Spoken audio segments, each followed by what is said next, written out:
Permitam-me cumprimentá-los em nome do nosso sempre governador do estado de São Paulo, querido e particular amigo João Dória, que me fez esse gentil convite de poder estar com o grupo do LIDE, falando aqui do Brasil, mas para toda Portugal, Europa e o mundo. Dizer que é um prazer muito grande estar ao lado de grandes conferencistas, pessoas e autoridades que admiro muito. Venho aqui como ministra do Planejamento e Orçamento do governo federal, do governo do presidente Lula, para falar um pouquinho com os senhores e com as senhoras sobre a real situação do Brasil. Senhoras e senhores, diz a história que Cabral descobriu o Brasil depois de uma grande tormenta e que foi seguida por uma longa calmaria. Se Cabral tivesse que aportar hoje no Brasil, certamente iria se deparar com essa mesma sequência. Ainda bem que também com um final feliz. O Brasil, depois de uma tormenta, retomou o lado certo da história. O Brasil, que eu sempre comparo a um verdadeiro transatlântico de bandeira verde e amarela, passou nos últimos anos por uma tormenta econômica, social, política, institucional, sanitária, com um timoneiro que não tinha uma carta náutica e, portanto, não sabia ou não quis levar o Brasil a um porto seguro. Nós vivemos os últimos 4 anos diante dessas tormentas sem precedentes, especialmente na área sanitária, ainda tendo que conviver com fake news, com discursos de ódio, com destruição ao meio ambiente, com negacionismo de todas as espécies, de toda forma, negando, inclusive, vacina, consequentemente, negando vida. Eu quero dizer aqui, em alto e bom som, e de público, para Portugal, para a Europa e para o mundo, os discursos vespertinos, diários, do governador João Dória, no estado de São Paulo, instigando a produção de vacinas, moveram vacinas e salvaram milhares de vidas no Brasil. Foi fruto desta pressão ao lado de demais autoridades públicas que fez com que o governo federal, imediatamente, com atraso de pelo menos 3 meses, tomasse uma decisão para a compra de vacinas no Brasil. Então, gostaria de deixar aqui a minha homenagem, meus agradecimentos ao governador João Dória. A verdade é que, diante dessa tormenta sanitária, se agravou e muito a crise econômica, e não foi apenas por conta da Covid-19. Resultado, 125 milhões de brasileiros vivendo hoje com algum tipo de insegurança alimentar, 33 milhões na mais absoluta pobreza. Nós estamos falando de 5 milhões de brasileiros desalentados, que nem mais buscam emprego porque simplesmente não têm esperança de encontrá-lo. Mas, seguida a tormenta, veio a calmaria. O processo eleitoral trouxe de volta ao Brasil um democrata, e antes, vivendo na barbárie, hoje nós vivemos na mais absoluta e plena democracia. Acho que 2 imagens podem marcar muito claramente isso que estou dizendo, diante do curto tempo que temos, para ficar muito claro o que vivíamos e o que vivemos hoje. Poucas vezes nós tivemos a grata e satisfação de ver as imagens do dia 1º de janeiro deste ano. Multidão nas ruas, proclamando com alegria o direito de viver, o direito à liberdade. Basicamente, a vitória do livro sobre as armas, a vitória da esperança sobre a iniquidade, a vitória da vida e do meio ambiente sobre todas a sorte de grito, todas as sortes de ordem, do ditado contra o diálogo. Diante disso, infelizmente, uma semana depois, uma segunda imagem, veio a barbárie do dia 8 de janeiro. Um grupo muito pequeno de vândalos, de pessoas que flertam com autoritarismo, tentaram um golpe no governo no Brasil. As imagens rodaram o mundo, nós não precisamos falar muito delas, mas a grande realidade é que se invadiu o Congresso Nacional, da mesma forma o Poder Executivo, o Palácio no Brasil e também o Supremo Tribunal Federal. Imagens, obras de arte foram destruídas, inclusive um relógio que Dom João VI trouxe de Portugal ao Brasil, no Supremo Tribunal Federal, documentos históricos que pertencem ao patrimônio nacional histórico foram depredados. Mas a democracia não é feita apenas de tijolos e cimentos, ao contrário. A democracia, na essência, é feita de alma, e a alma do Brasil é democrática. A alma do povo brasileiro é democrático. Portanto, a mensagem que quero trazer hoje para Portugal e para o mundo é que a democracia venceu. E com mais essa vitória, ela se fortaleceu ainda mais.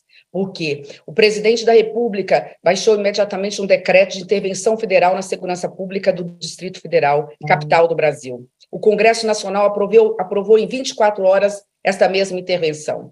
O governo federal, no outro dia, nossos ministérios estavam de portas abertas e prisões foram imediatamente decretadas e os processos contra os vândalos avançam a cada passo. Quero aqui render as minhas homenagens ao Supremo Tribunal Federal, na figura do ministro Alexandre de Moraes, que, com o rigor da lei, com devido processo legal e com base na Constituição, tem sido rigoroso na tramitação do processo e na punição desses que são chamados aqui no Brasil, porque verdadeiramente são golpistas.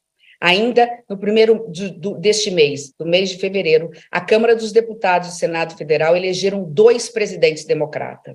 Com isso, nós queremos dizer que aquela aliança que se formou quando eu, derrotada no primeiro turno das eleições, e imediatamente hipotequei o meu apoio, o meu voto à candidatura do presidente Lula, aquela ampla força de frente democrática, de partidos de centro e de centro-direito, ela se fortaleceu ainda mais depois dos episódios do dia 8 de janeiro. Estamos juntos para garantir a continuidade da união de esforços na construção do Brasil que nós queremos.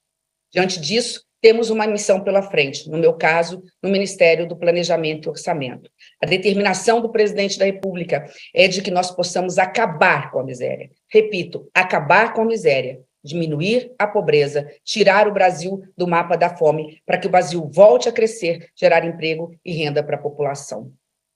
O que nos une, como disse, é o nosso amor pelo Brasil. Temos as nossas diferenças, os partidos que se aliaram ao presidente Lula. Eu mesmo pensei 2 vezes antes de assumir o Ministério do Planejamento, diante de algumas divergências na visão política, na visão econômica. Mas o que nos une é infinitamente maior do que aquilo que nos separa.